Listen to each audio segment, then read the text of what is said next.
What do you feel when you see this man? Fear? Disgust? Hatred? Or maybe love? Admiration? Respect? A malevolent force that's hellbent on causing as much suffering and chaos so long as it satisfies his own selfish desires. Sukuna is currently one of the most popular villains in anime and manga, along with others such as Muzan or Shigaraki.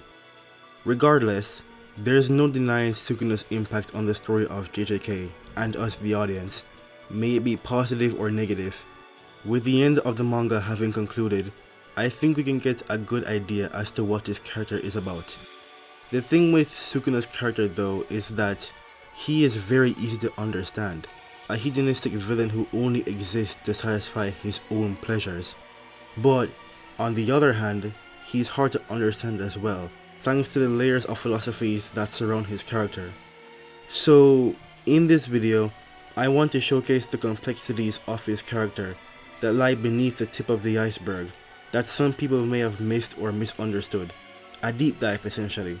What makes him a perfect fit as a villain for the story of JJK, how he relates to the other characters around him, his philosophies on the nature of the Jujutsu world, and many more. So, I welcome you on this journey to explore Ryomen Sukuna's character and what lies beneath the surface.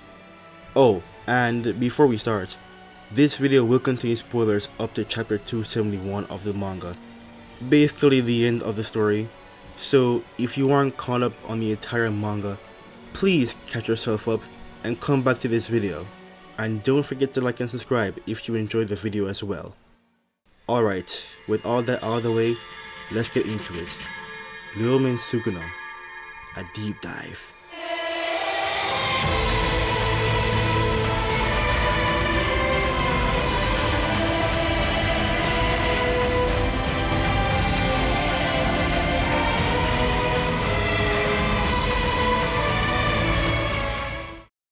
Sukuna, on a surface level, is a hedonistic, cold-hearted sorcerer who lives only to satiate his pleasures, as, to him, this is the only way one should live their life. Nothing else matters but your pleasures. If he wants to eat, he eats. If he wants to kill, he kills. But what makes, or what caused Sukuna to have held this belief throughout his entire existence? Well, we can get an idea from the King of Curses himself, as in chapter 257, Sukuna states that he was born a twin, and due to his mother's misfortune, he was forced to eat his twin brother in the womb, which, whilst disgusting and dark in of itself, paints us a pretty clear picture that Sukuna was conceived in extreme poverty in the Heian era. This showcases to us that he held a survival of the fittest mindset, even in the womb, to the point where he had to eat his own brother, thanks to his circumstances. And it seems it didn't get any better from there, as in chapter 237, he describes himself being an unwanted little wretch by the world. This life that Sukuna was living was more than likely a key factor into why he holds his beliefs, as for a good portion of his youth, he has had to survive harsh conditions, finding food wherever he could, killing who he had to kill to maintain his survival, and maybe worse, maybe even cannibalizing too. This lifestyle also played in developing Sukuna's beliefs of strength. It is common knowledge that Sukuna believes strength towers above all. This admiration of strength is one of the core components that make up Sukuna's ideals, especially the strength of ideals. As we see from his fight with Yorozu, he said himself that she could do anything to his body if she were to win. She would basically be rewarded their right if she bested him in their fight, as she would have won against his ideals and proved that her ideals of love are superior. That is how much Sukuna respects strength. It's also one of the reasons he's able to despise someone like Yuji so much, as he describes that he has to deal with people who flaunted strength they didn't possess, yet they still held true to their beliefs, and in Yuji's case, This line goes far beyond, as Yuji in his eyes is but a mere ant. An ant that won't break no matter how many times he tries to destroy it. We'll talk more about Yuji and Sukuna a little later. This hatred seemingly doesn't extend to the rest of the cast of JJK, as for example, in Yuta's case, he had to change his ideals by becoming a monster in order to stand a chance against Sukuna. This essentially meant that Sukuna's ideals and convictions were far above someone like Yuta's. Let's not also forget that love works in tandem with Sukuna's beliefs of strength. As shown in chapter 238, Kashimo tells Sukuna that those who had fought him in the past never did it to curse him, but rather to seek his validation. This idea of Sukuna being cursed will be brought up way later. He tells him that all they ever wanted was his admiration, respect, love. Sukuna responds to this statement saying that he understands what love is, and that the strong only respond to this love in kind. He does clarify right after that this love is meaningless, and explains that he has never once in his life needed someone else to fulfill him. It makes you wonder what kind of love he's referring to. Maybe it's not love, but rather recognition of his opponent's strength.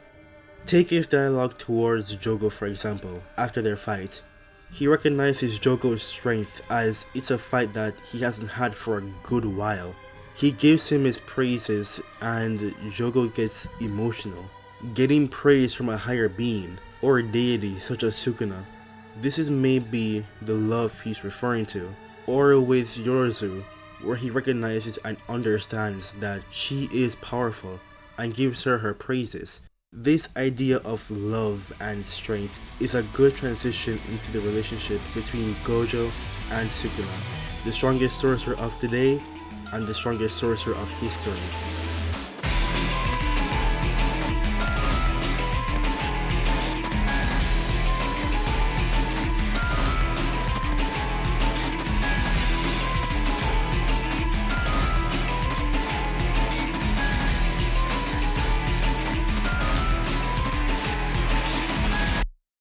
Both Gojo and Sukuna share a variety of similarities.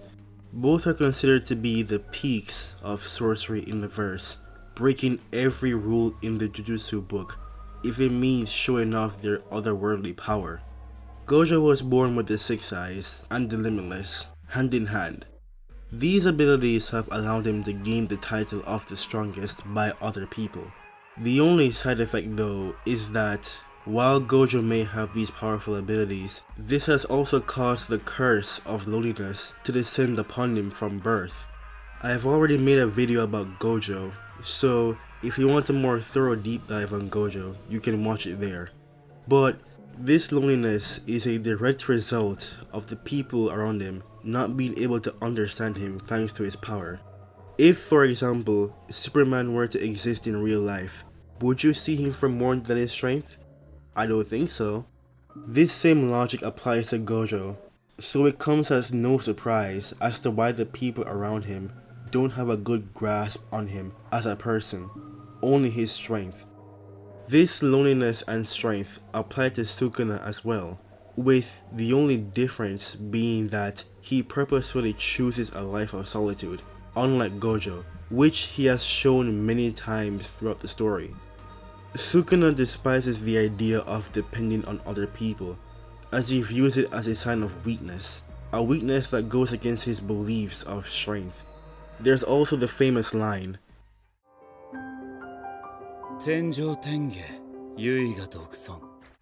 a line uttered by Gojo as he attains enlightenment during his fight with Toji. Most people associate this line with Gojo, as this is one of his most popular scenes in the series. But this line was also uttered elsewhere, way before this scene was even conceived, all the way back in chapter 30 or episode 13 of season 1, where this line is mentioned.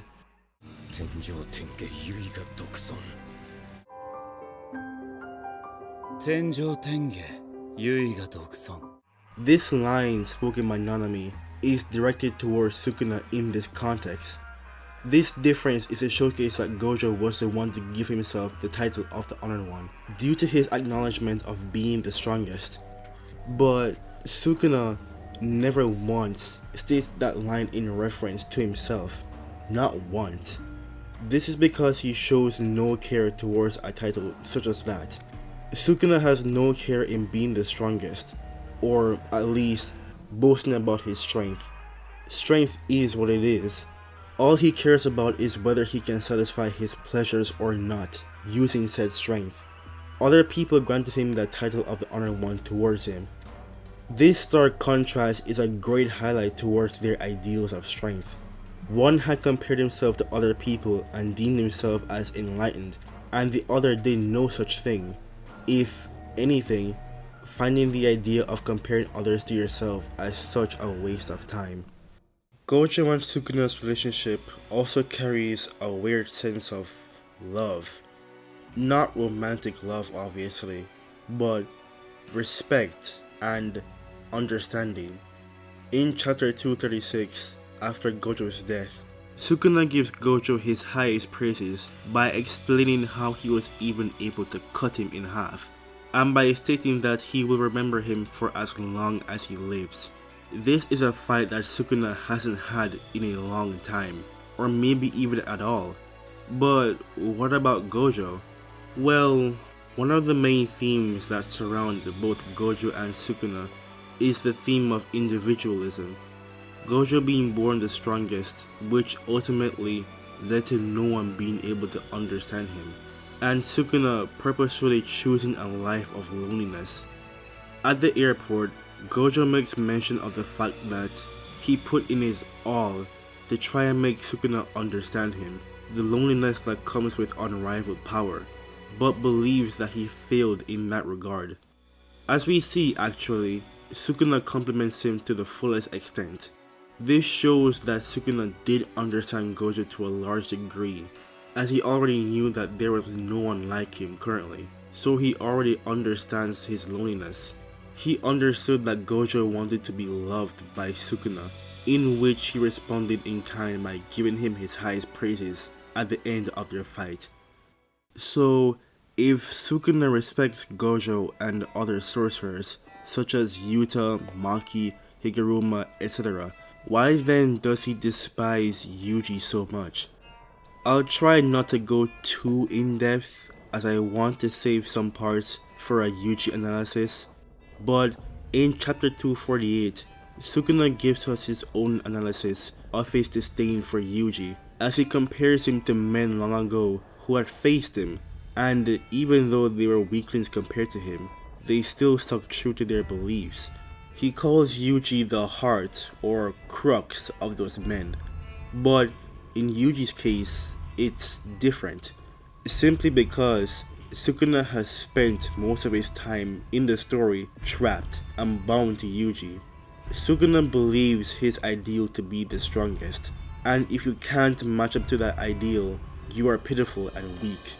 But Yuji, this boy who he has stayed with for a good portion of his time after he came back, will not bow to Sukuna's ideals. No matter how many times Sukuna tries to break him, he won't falter. And this is where a core theme appears in Yuji and Sukuna's relationship: individualism and cooperation. Yuji believes that cooperation is the key to strength. It's one of the main reasons he was able to beat Mahito. It was thanks to the bonds he had made with his friends, and without their help, who knows if Yuji would have been able to finally best Mahito. But Sukuna believes in individualism and that it's the only path to attain strength. This belief was further cemented as no one in his life was able to best him in a battle of beliefs. So it's no wonder why he hates Yuji so much. Yuji goes against everything Sukuna believes. They are complete polar opposites. Just like the cementation of Sukuna's beliefs, Yuji's beliefs are further cemented throughout his experiences in the story. It's also one of the reasons he gets furious at Yuji pitying him in his domain. expressing emotions such as compassion, sympathy, pity to someone like Sukuna are the core aspects of Yuji's ideals. So of course Sukuna is gonna get pissed. A worm such as Yuji projecting his lesser ideals and emotions onto him. Emotions that were never shown to Sukuna at any point in his life, which caused him to turn into the monster he is. What if Sukuna was born into Yuji's life, or vice versa? Would things have been different for the two of them? Well, that's not the universe we live in, so we may never know. But Yuji's ideals, him showing the beauty of said beliefs to Sukuna, is what ultimately allows him to finally defeat Sukuna for good. Showing that Yuji's beliefs are indeed superior to Sukuna's, one of the core messages of the story. Strength cannot be obtained by yourself, but by the people around you. And even in his dying breath, he refuses the ideals that led to his defeat. But, funnily enough, this isn't how it seems. Chapter 271. The final chapter of Jujutsu Kaisen displays a scene at the very end, showing Sukuna's final moments with a conversation with Mahito. In the chapter, Sukuna reflects on the fact that he had two different paths he could have walked, but due to his negative feelings towards those who cursed him, including himself, he was unable to choose one of those two paths. This shows that one of the main reasons he held his hedonistic, individualistic beliefs was due to him being cursed by the world, even from birth. Born a twin in poverty, eventually forcing him to consume his brother in the womb, being an unwanted child by the world. All these aspects brought upon a life of misery, where he only lived for his desires, even maybe wanting to get back or spite the world that had tortured him for so long by becoming a deity in the realm of Jujutsu. And the only way to match this deity in terms of strength was to match him in a battle of ideals, which not one person was able to achieve, until Yuji came along. This reflection of his life is what causes him to choose a different path if he were to ever be reincarnated again, holding onto a young Uraume's shoulder and walking into the distance whilst Mahito throws insults at him. This shows that Sukuna, whilst not admitting it, learned from Yuji's beliefs and recognized that he lost in a battle of ideals. And as we know with his fight with Yorozu, if you are able to best him in combat, you've basically won against his beliefs. Now, Sukuna recognizes that Yuji's ideals of cooperation are superior and will now use that belief to aid him if he ever comes back. This doesn't mean that he becomes a good guy. He's still as evil as ever.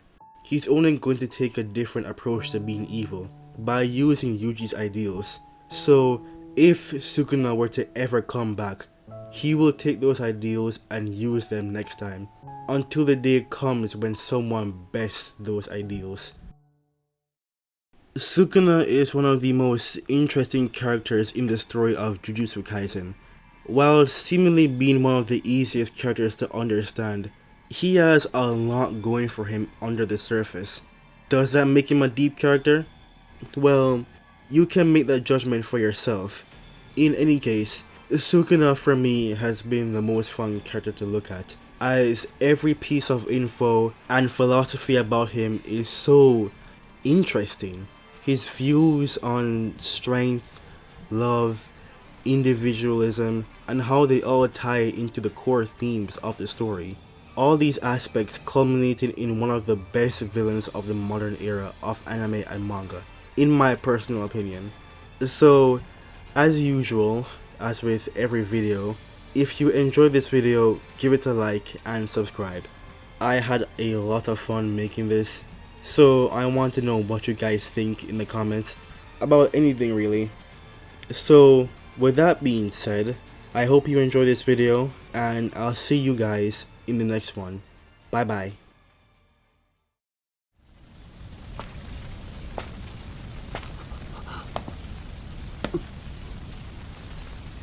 何を見ている？いいね。